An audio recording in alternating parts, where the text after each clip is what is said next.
El Círculo de Periodistas hoy realmente se vistió de fiesta. Entrevistamos a Estela Caloni, una periodista internacional, latinoamericana, analista política como ninguna, que ha entrevistado a los más grandes, desde Gaddafi, Fidel Castro, Chávez, Evo Morales, quien ha escrito muchos libros, Mujeres de Fuego, Operación Cóndor. Estuvimos con ella, fue una entrevista realmente imperdible, pero además estar con ella es imperdible. No te pierdas, pertenece al espacio Ellas que hemos creado para las periodistas en el Círculo.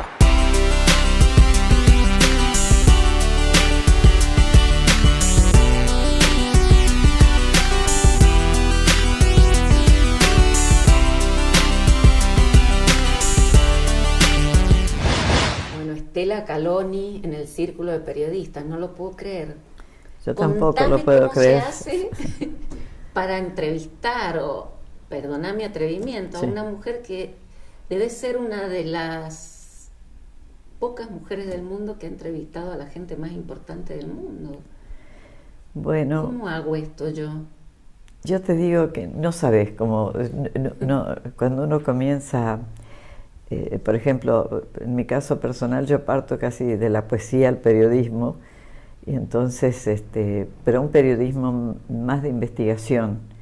Yo lo que empecé haciendo es un periodismo de investigación, y tampoco había pensado, no es que dije quiero ser periodista, y en nuestros tiempos no había ni universidades, ni hay todo lo que hay ahora, nada. Todos los periodistas de ese periodo histórico, incluyendo, por ejemplo, Rogelio García Lupo, que fue tan conocido, Pasquini Durán, toda esa, el mismo Galeano decía, nosotros nos formamos solos. Totalmente. A partir de que sí, era gente que casi siempre, jóvenes que habían leído mucho. Por eso yo siempre insisto en la lectura, pero no solo de temas periodísticos o políticos, sino también de ficción, de novelas.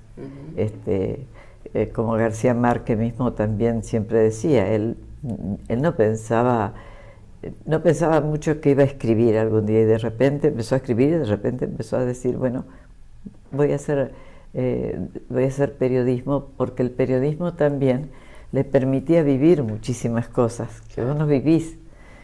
Es intenso, vos es muy intenso. Una vida intensa. Sí, muy intenso. Una vida muy intensa. Muy intensa. Yo un poquito demasiado, pero bueno, así fue.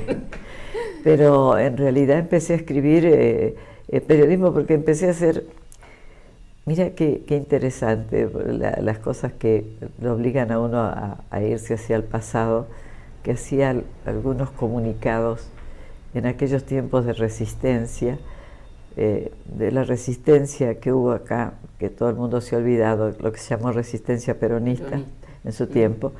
Bueno, pero empecé a hacer, yo venía como poeta, conocí cuando salí de Entre Ríos, yo soy entrerriana a muerte, sí, porque los entrerrianos somos así un poco pegadotes a la tierra, mucho, yo creo que todos somos pegadotes a la tierra, pero como alguna vez nos declaramos república independiente, le costó la cabeza a nuestro caudillo Pancho Ramírez. Bueno, a partir de ahí yo me relacioné con muchos poetas en el mundo de la poesía. En ese momento estaban Juan Gelman, Héctor Negro. En ese momento quizá nadie pensaba a dónde iba a ir con su poesía, como llegaron. Está Olga Orozco, que es una extraordinaria poetisa, en todo ese mundo muy bohemio que había, que ya no existe más. Esa bohemia te ayudaba muchísimo. En esos tiempos un muchacho no se podía ver sin un libro en la mano.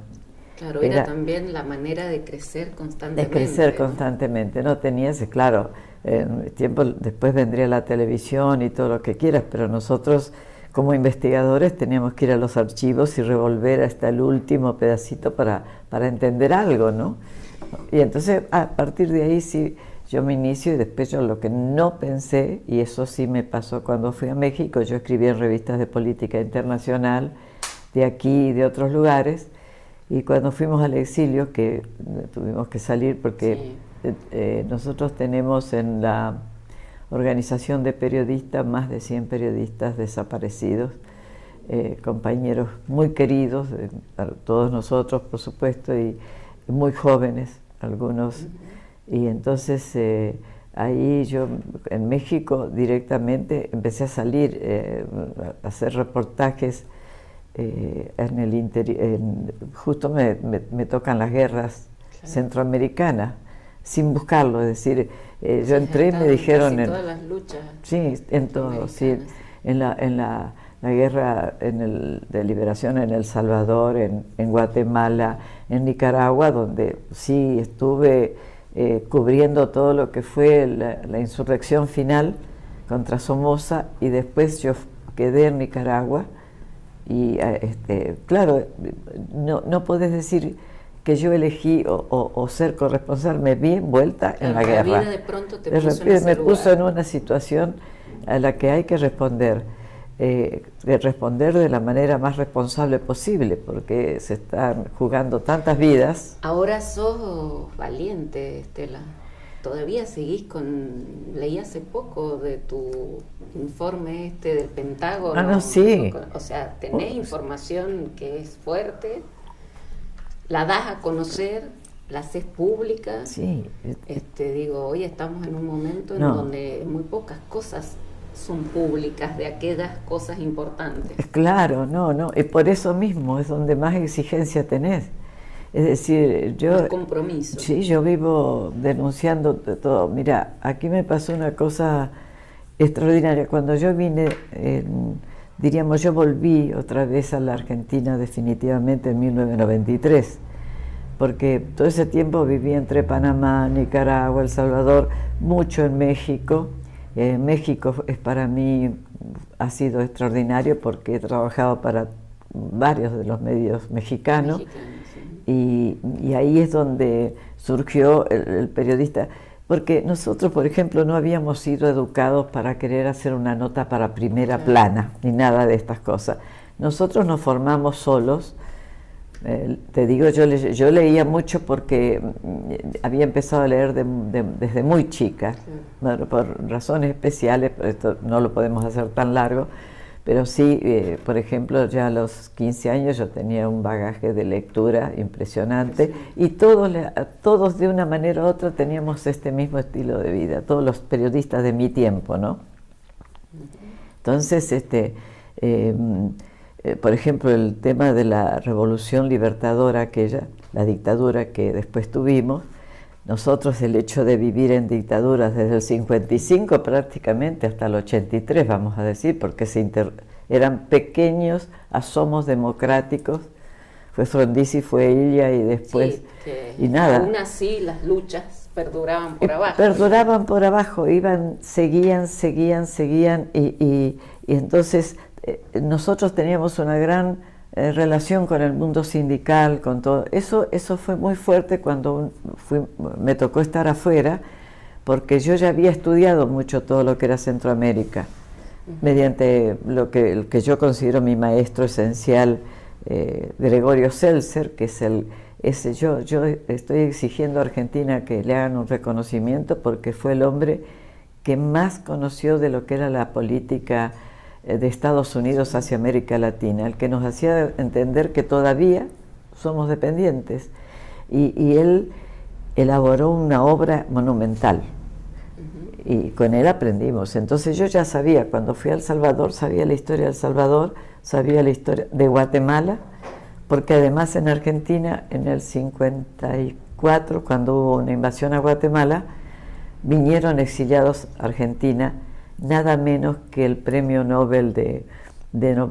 literatura, que fue Miguel Ángel Asturias, un monumento extraordinario a la literatura, y otros, y entre todos los que vinieron venían de obreros, estudiantes, y yo casualmente empecé a vivir con todos ellos porque la hija del poeta José Pedroni de Santa Fe estaba en Buenos Aires y yo vivía con ella, y se casó con uno de esos guatemaltecos. Así que yo viví más la vida de los guatemaltecos, increíble.